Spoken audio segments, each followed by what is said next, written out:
Faut-il juger Bazoum? Par principe, un chef d'État est sacré. Il ne faut pas lui appliquer la double peine. C'est-à-dire que renverser, juger. Par principe. Parce qu'un chef d'État, qu'on le veut ou non, il a eu à porter sur ses épaules tout un pays, toute la population. Et un jour, s'il commet une erreur par rapport à ce qu'il a réalisé. Alors vous venez de suivre avec nous le déroulement de ce procès hors norme. Vous avez vu les deux incidents qui ont été clôturés par des régés. La défense du président Bazoum a conclu qu'il n'y a pas de justice dans ce pays, ou que si elle existe, c'est une justice distributive, c'est une justice à double vitesse, et la défense de Bazoum s'est retirée pour les laisser poursuivre leur parodie de... Le veut ou non, il a eu à porter sur ses épaules tout un pays, toute la population. Eh bien, chers frères et sœurs, avant de vous laisser poursuivre la vidéo, eh bien, la question est vraiment grande. Faut-il juger le président Bazoum? Le président Bazoum qui a été renversé par son propre armée. Et bien sûr, avec à la tête le président Abdourahmane Tiani, général de brigade, qui est à la tête du CNSP également, et qui est actuellement dans un bras de fer avec le président Patrice Talon du Bénin également. Eh bien, chers frères et sœurs, je pense que le cas du président Bazoum est vraiment un cas, bien sûr, très très délicat. Par principe, un chef d'État est sacré. Il ne faut pas lui appliquer la double peine. C'est-à-dire que renverser, juger. Par principe. Parce qu'un chef d'État, qu'on le veut ou non, il a eu à porter sur ses épaules tout un pays, toute la population. Et un jour, s'il commet une erreur par rapport à ce qu'il a réalisé, par rapport à ce qu'il a fait, il faut se montrer tolérant. Mais ici, Bazoum, on ne juge pas un ancien chef d'État. On juge un chef terroriste.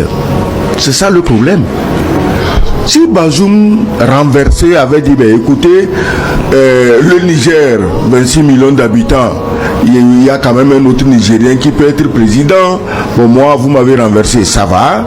Je veux aller vivre en paix dans tel ou tel autre pays, ou même au Niger. Il n'y aurait pas question de le juger. Il s'est mis d'acquaintance avec des puissances étrangères pour venir renverser les militaires, pour venir tuer les populations, tout comme ceux que ses amis terroristes ont tués. Ce n'était pas suffisant. Et pourquoi on doit le juger? Parce qu'il n'a pas renoncé à son intention de faire envahir le Niger pour lui. Regardez ce qui se passe aujourd'hui sur la fameuse histoire du gazoduc. Mais c'est les erreurs de Bazoum qui ont amené à ça. On signe des accords officiels que tout le monde peut lire, mais sous les accords, on fait des petits arrangements. Eh bien, si le gouvernement de la CNSP veut juger le président Bazoum, c'est bien sûr parce que le président Bazoum, selon eux, reste une menace et vraiment très très dangereux. La liberté du président Bazoum pour eux est vraiment dangereuse. Et les preuves sont, vous voyez, il y a de cela quelques mois, je vais dire, après le renversement du président Bazoum, le président Bazoum, avec l'annonce, dans l'annonce du gouvernement de la transition nigérienne également, ils ont annoncé que le président Bazoum a voulu s'échapper de sa résidence. Il a voulu s'échapper même avec un pick-up et autres. Mais l'armée a été très vigilante et on l'a rattrapé le plus vite possible pour l'amener dans sa résidence bien surveillée avec sa famille. Alors, ça veut dire que le président Bazoum a vraiment quelque part où aller. Et peut-être qu'il a une idée cachée derrière la tête. Donc, en tout cas, c'est ce que pense le gouvernement de la CNSP, les dirigeants de la transition du Niger également actuellement. Alors, est-ce qu'il faut juger le président Bazoum? Son procès a été annoncé il y a de cela quelques jours. Entre copains et coquins. Et aujourd'hui, les gens croyaient pouvoir empocher l'argent du pétrole nigérien, plus que les Nigériens eux-mêmes. Et regardez dans quoi nous sommes tombés. C'est Bazoum qui a organisé tout. C'est lui qui est allé à Cotonou dire que le pétrole nigérien est maintenant pétrole béninois. Aussitôt dit, aussitôt fait. Et ce qu'il a dit. Mais Excellence, les accords officiels, on a quelques bouts là-dessus, mais bon, ce qui s'est passé en dessous des tables, ce qui s'est passé en dessous, personne n'a vu. Donc... Non, personne n'a vu, mais c'est trop clair. Mais c'est le contexte qui l'éprouve. À partir du moment où les Chinois de WAPCO et l'État du Bénin sont d'accord pour expulser la délégation nigérienne, mais quelle preuve tu veux quoi maintenant? Parce que WAPCO et les Béninois ont un deal. Ils ont un deal dans lequel les magouilles, dans lequel les militaires nigériens ne veulent pas mettre le doigt. C'est clair et net. Bon, ça c'est notre dossier, on va y revenir, on en a parlé la semaine dernière. Donc Bazoum doit être jugé, comme il l'a dit, mais il faut au moins qu'on écoute sa version. Il a l'occasion en or pour écouter ça. Mais attends, combien de présidents renversés se retrouvent tranquillement dans leur palais? Mais les militaires, ils sont compréhensifs, ils respectent le président Bazoum, mais le juger n'est pas un manque de respect envers lui. C'est l'occasion qu'on lui donne de dire, ben écoutez, vous me mettez tout sur la tête, mais en réalité, voici ma part de vérité. Parce que si on ne le juge pas, mais là, il faut le libérer. Et si on le libère, son premier réflexe, c'est de ramener tous les terroristes cachés dans les pays voisins que tu connais, que je connais, que vous connaissez, pour tomber à bras raccourcis sur le Niger. Les militaires ne peuvent pas permettre ça. C'est la sécurité du peuple nigérien. On ne doit pas s'amuser avec. On ne fait pas de la sensiblerie quand c'est la vie des Nigériens qui est en cause, qui est en jeu. Mais est-ce que le coup d'État n'est pas aussi répréhensible que le financement et l'apologie du terrorisme et les hautes trahisons, etc.? Mais coup d'État n'est pas aussi répréhensible que l'apologie du terrorisme. En quoi un coup d'État justement qui veut arrêter l'apologie du terrorisme est répréhensible? Mais il faut mettre l'un avant l'autre. En quoi? Tu veux dire que faire coup d'État c'est la même chose que faire l'apologie du terrorisme? Mais tu as vu ce qui se passe aujourd'hui en Occident? Dire un seul mot neutre, ce n'est même pas parti pris. Bien, les gouvernements de la CNSP sont en train de mettre en place et comment on appelle un tribunal ou bien un juge pour pouvoir juger le président Bazoum, bien sûr, au Niger. C'est pas la CPI ou bien quelque chose ainsi au Niger. Et bien, peut-être que c'est une manière ou bien une occasion de lui donner pour également s'exprimer.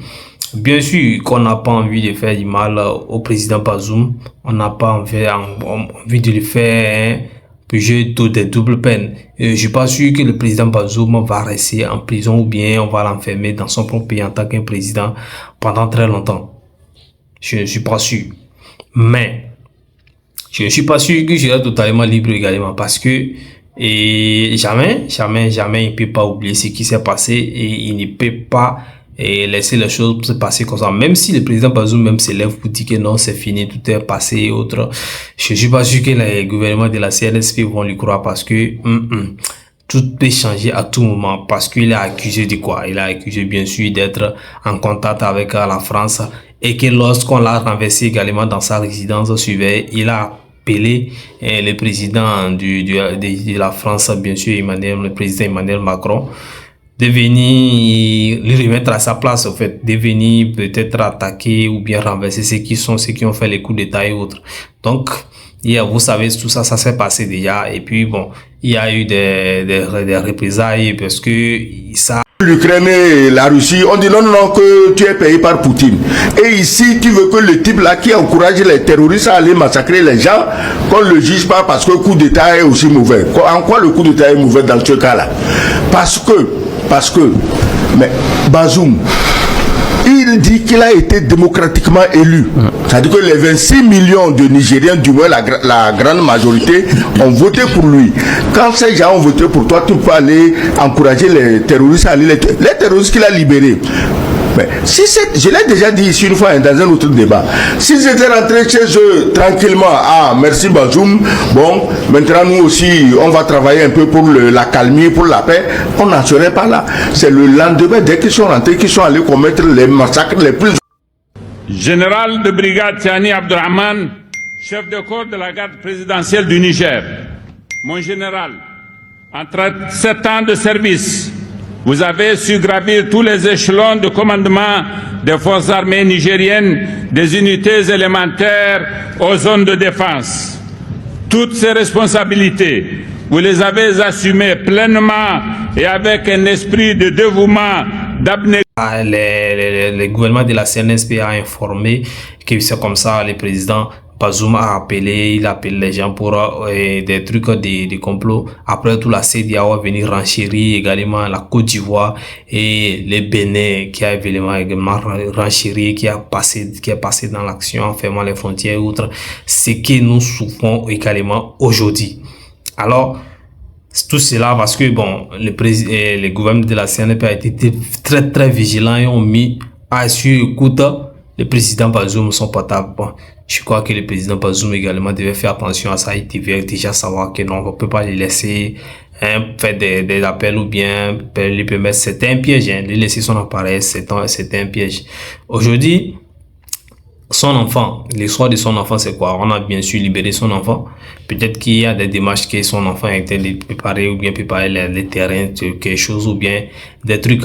Il a été réfugié ou bien rapatrié au niveau du Togo.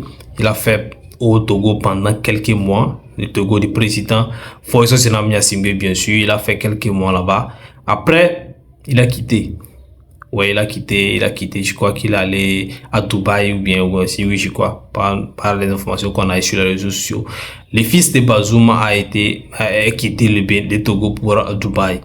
Alors, il n'est plus au Togo selon les informations qu'on a. Bon, s'il y a des nouvelles informations, on va vous mettre au bain de l'information. Chaque fois, je sais, le sort du président Bazoum reste un sort très pertinent, très délicat, qui fait beaucoup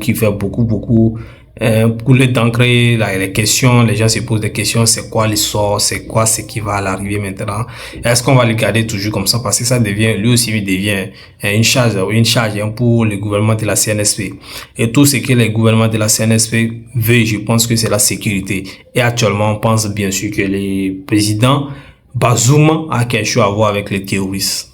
Moi, je me pose la question toujours, est-ce que c'est vrai? Est-ce qu'un président de la République peut avoir quelque chose avec les terroristes? C'est pour gagner quoi?